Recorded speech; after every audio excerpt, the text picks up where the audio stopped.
లగచెర్ల భూములు లాక్కుండు పక్కాని తేలిపోయిందా? Pharma village పై వెనక్కి తగ్గిన ప్రభుత్వం లగచెర్ల ఫార్మా గ్రామాల భూసేకరణ కూడా రద్దు చేసింది. అయినా రైతుల మెడపై ఇంకా కత్తి వేలాడుతోంది. అవే భూముల్లో ఇండస్ట్రియల్ పార్క్ ఏర్పాటుకు సన్నద్ధమవుతోంది ప్రభుత్వం. దీంతో లగచెర్ల రైతులు ఆవేదన వ్యక్తం చేస్తున్నారు.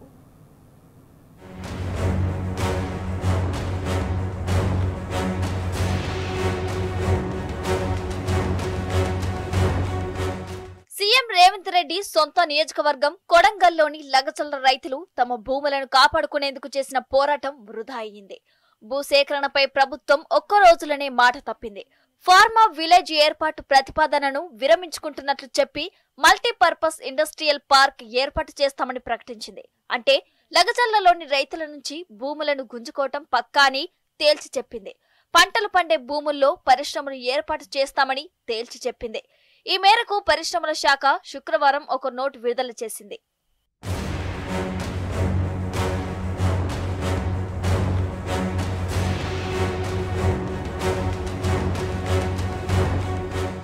కొడంగల్ నియోజకవర్గంలోని లగచెర్ల, పోలేపల్లి గ్రామాల్లో మల్టీపర్పస్ ఇండస్ట్రియల్ పార్క్ ఏర్పాటు చేయనున్నారు. భూసేకరణ కోసం ప్రత్యేక అధికారిగా తాండూరు సబ్ కలెక్టర్ను నియమించారు. భూసేకరణకు సంబంధించిన నోటిఫికేషన్ ను జిల్లా కలెక్టర్ విడుదల చేయనున్నారు. ఫార్మా విలేజ్ కోసం గతంలో లగచెర్లలో 632.25 ఎకరాలు, పోలేపల్లిలో 72 ఎకరాలు కలిపి మొత్తం 704.25 ఎకరాలను సేకరించాలని ప్రభుత్వం భావించింది.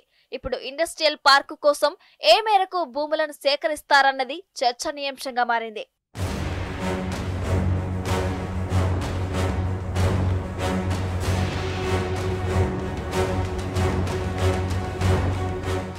కొడంగల్లో దుద్యాల మండలంలోని హకింపేట, పోలేపల్లి, లగచెర్లలో ఫార్మా విలేజ్ కోసం 1358.37 ఎకరాలను సేకరించాలని నిర్ణయించింది. ఆగస్టులో భూసేకరణ నోటిఫికేషన్ జారీ చేసింది. లగచెర్లలో రైతుల పోరాటం నేపథ్యంలో ప్రభుత్వం Lagacherla, Polepally pharma village notification ను ఉపసంహరించుకుంటున్నట్లు ప్రకటించింది. అంటే హకింపేటలో ఫార్మా విలేజ్ కొనసాగుతుందా అన్న అనుమానాలు మొదలయ్యాయి. మొత్తం 1358.37 ఎకరాల్లో 704.25 ఎకరాలను మాత్రమే మినహాయించారు. మిగతా హకింపేటలోని 654.12 ఎకరాల్లో ఫార్మా విలేజ్ కొనసాగుతుందా అన్న చర్చ జరుగుతోంది.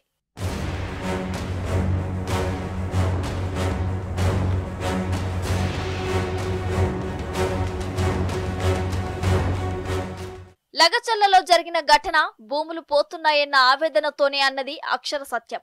ఈ క్రమంలో ప్రభుత్వం దీనికి రాజకీయ రంగు పులిమి అర్ధరాత్రి లగచెర్ల గ్రామంపై దాడి చేసి ఇండ్లలోకి బలవంతంగా దూరి రైతులను అరెస్టు చేశారు. ఈ క్రమంలో మహిళలతో అసభ్యంగా ప్రవర్తించారనే ఆరోపణలు ఉన్నాయి. ఈ నేపథ్యంలో రైతుల భార్యలు, ఇతర కుటుంబ సభ్యులు హైదరాబాద్ వరకు వచ్చి తమ నిరసనను తెలియజేశారు. ఢిల్లీ వరకు వెళ్లి మానవ హక్కుల సంఘాలను, ఎస్సీ, ఎస్టీ కమిషన్ ను కలిసి తమ గోడు వెళ్లబోసుకున్నారు. తమకు వ్యవసాయం తప్ప మరేమీ తెలియదని, తమ పొలాలను ప్రభుత్వం గుంజుకోవద్దని ప్రాధేయపడ్డారు. చావడానికైనా సిద్ధమే తప్ప భూములు ఇచ్చేదే లేదని స్పష్టం చేశారు లగచెర్ల రైతులు.